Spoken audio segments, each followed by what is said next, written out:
Hepatitis akut menyerang sejumlah anak-anak di dunia. Sejumlah negara di dunia mewaspadai adanya serangan penyakit baru, yaitu hepatitis akut yang penyebabnya masih misterius. Mirisnya, data dari Inggris menunjukkan 10 dari 145 pasien hepatitis akut memerlukan transplantasi hati.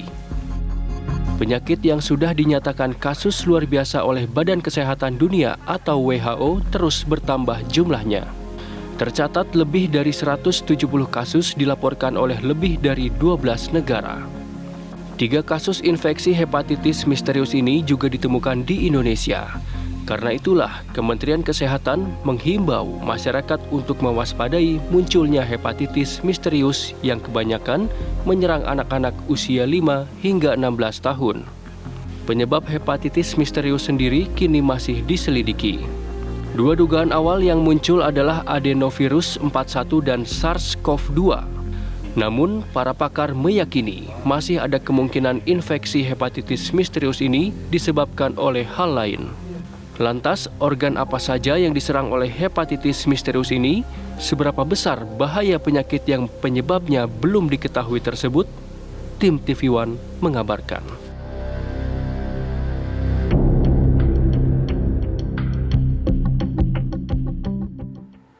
Ya, segera saja kita bahas ya mengenai tema kita pada pagi hari ini. Kami hadirkan 2 orang narasumber. Ada Profesor Dr. Zubairi Jurban, ini pakar kesehatan yang juga selaku Ketua Satgas COVID-19 Pengurus Besar Ikatan Dokter Indonesia. Dan juga ada Dr. Diki Budiman, epidemiolog dari Griffith University of Australia. Selamat pagi Bapak-Bapak. Selamat pagi. Mohon maaf lahir batin, minal aidin wal faizin terlebih dahulu. Maaf lahir batin. Baik, terima kasih. Saya ingin langsung saja ke Prof. Zubairi Jurban. Prof, apa ini Prof yang sedang beredar informasinya di tengah masyarakat? Hepatitis misterius ini Prof. Iya, ini sejak Oktober itu ada beberapa pasien anak bayi yang sakit kuning. Kemudian setelah diperiksa, biasanya kan kalau sakit di hati itu ada peradangan hati terbukti itu biasanya karena virus hepatitis A atau B atau C atau D atau E. Ini semua tes terhadap virus hepatitis A, B, C, D, E ini negatif. Sedangkan pasien ada yang sebagian besar kuning, kemudian ada livernya membesar, kemudian tes darahnya SGOT, SGBT-nya tinggi banget, di atas 500 rata-rata. Nah, kemudian bahkan sebagian sampai gagal hati sehingga harus ditransplantasi di cangkok liver. Jadi memang suatu penyakit baru yang amat serius, yang akut. Oke, Prof, kalau memang tadi Prof mengatakan bahwa ini sulit sekali terdeteksi, bahkan tadi hasil dari tes mengatakan bahwa semuanya negatif, terus kemudian bisa membedakan bahwa oke, orang A, B, C, D, F, G ini terkena hepatitis yang misterius ini tuh gimana ya Prof ya? Karena kan pasti ada tindakan yang harus dilakukan terhadap anak tersebut begitu. Iya, kemudian orang mencari. Jadi kalau yang di Amerika itu data amat sangat rinci, diterbitkan 3 hari yang lalu di MMWA, Mortality Morbidity Weekly Report dari Amerika itu. Semuanya adalah positif terhadap adenovirus tipe 41. Jadi bukan virus hepatitis A, B, C, D, dan E, namun virus adenovirus yang tipe 41. Sedangkan kalau di Inggris ada yang adenovirus 41 itu, ada juga yang positif terhadap SARS-CoV-2 penyebab COVID-19, ada juga yang kombinasi. Prof, jadi kalau data Prof, yang maaf, saya terakhir ini potong, Prof. cenderung ke arah adeno. Mungkin bisa kita menggunakan bahasa yang lebih umum, Prof. Apa sih Adenovirus itu iya? agar masyarakat juga tercerahkan itu. Jujur saya nggak tahu. Seperti ini ya, Prof ya, adenovirus itu yang menyebabkan flu, kemudian beberapa penyakit lainnya, itu betul? Iya benar. Jadi virus kan macam-macam. Jadi penyebab kita sakit ada virus, ada bukan virus. Jadi kalau misalnya beberapa waktu yang lalu heboh mengenai salmonella yang ada pada telur untuk Paskah itu, ternyata terkontaminasi salmonella itu bukan virus. gejalanya panas, demam, kemudian diare. Yang ini justru gak bikin diare biasanya adenovirus itu, tapi jenisnya lebih kecil lagi dari salmonella, namanya virus. Virus ini ada yang kita tahu ada yang menyebabkan COVID-19, ada yang menyebabkan hepatitis, ada yang bikin herpes, ada yang bikin penyakit yang lain, sitomegalovirus. Nah ini yang satu ini namanya adenovirus. Biasanya menyerang anak, tetapi hanya bikin diare, tidak pernah bikin kuning, kecuali kalau bayi atau anaknya ini imunitasnya buruk sekali. Nah yang sekarang ini menyerang bayi dan anak yang imunitasnya sebelumnya bagus. Jadi berbeda sekali dengan adenovirus yang biasanya hanya membuat diare saja. Nah, yang di Indonesia ini termasuk adenovirus nggak? Kan kita ketahui katanya di Rumah Sakit Cipto Mangunkusumo ya, ada 3 pasien.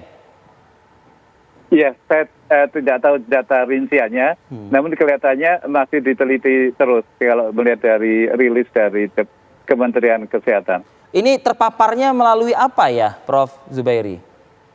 Oral fekal, oral itu mulut, fekal itu feses. Jadi melalui makanan, melalui minuman, jadi ditularkannya kalau pada bayi bisa katakanlah kotorannya yang ada virusnya itu bisa ditularkan kemudian ke bayi yang lain melalui popok misalnya, atau melalui juga air, kemungkinan lewat kolam renang ada namun kecil banget. Oke, saya mau ke Pak Diki kalau gitu. Pak Diki, ini tentu yang menjadi perhatian adalah proses deteksi ya untuk orang-orang yang bisa saja berpotensi terjangkit hepatitis misterius ini. Itu bagaimana tanggapan Anda? Ya, jadi dalam setiap penyakit menular apapun itu ya, bukan hanya COVID, termasuk hepatitisnya. Nah, hepatitis ini kan termasuk kategorinya ada beberapa penyakit menular.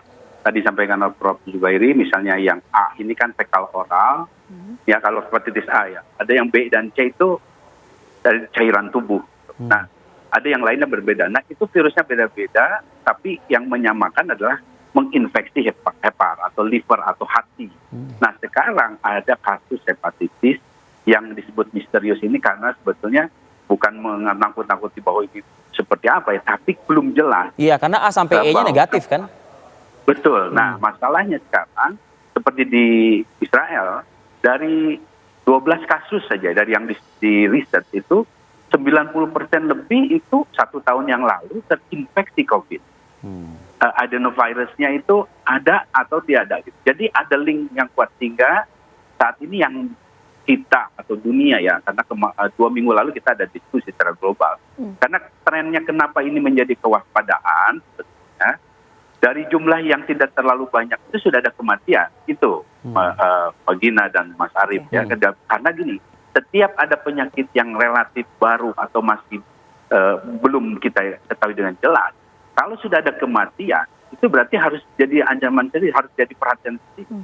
Karena kematian adalah indikator keparahan satu penyakit, gitu, satu wabah. Nah, selain kecepatannya juga. Nah, kalau ini kenapa sekarang WHO mengeluarkan termasuk Kementerian Kesehatan, itu harus wajib karena indikator kewaspadaannya atau bahayanya sudah ada.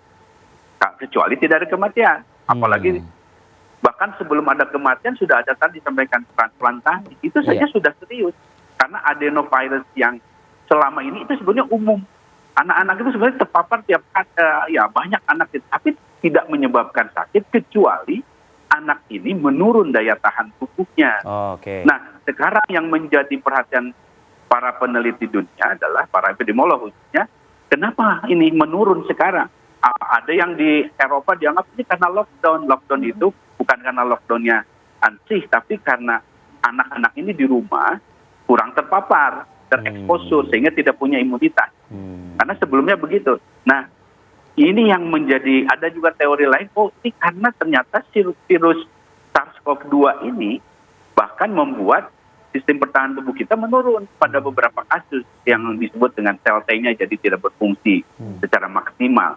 Nah, ini yang teori-teori ini yang masih dikaji, ya, hipotesa ini. Salah satu dari sekian hipotesa itu ada yang mungkin beberapa media ada statement salah satu yang disebutkan adalah kemungkinan ada varian baru atau subvarian baru dari SARS-CoV-2.